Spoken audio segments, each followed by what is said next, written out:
গাছ লাগান পরিবেশ বাঁচান। রিপোর্টে ববুন পাল, পশ্চিম মেদিনীপুর। বর্ষাকাল হচ্ছে গাছ লাগানোর একটি উপযুক্ত মৌসুম। বিভিন্ন ধরনের গাছ লাগানোর মাধ্যমে আমরা স্বাস্থ্যকর ও বৈচিত্র্যময় পরিবেশ সৃষ্টি করতে পারি। পরিবেশের ভারসাম্য রক্ষায় গাছ লাগানোর বিকল্প নেই। গাছ লাগান প্রাণ বাঁচান এই স্লোগানকে শুধু কাগজের পাতায় না রেখে প্রাকৃতিক সৌন্দর্যের সাথে সাথে পরিবেশের স্বাভাবিকত্ব ফিরিয়ে আনতে প্রতি বৎসরের ন্যায় আজ ক্ষীরপাই পৌরসভার ২ নম্বর ওয়ার্ড হালদার দিঘিতে গাছ লাগানো হলো।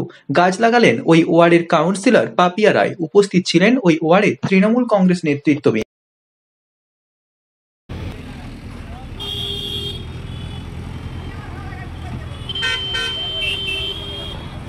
লাগালাম যাতে গাছগুলো বেঁচে থাকে এবং এই যে গাছগুলো লাগিয়েছে এগুলো অক্সিজেন সাপ্লাই করে।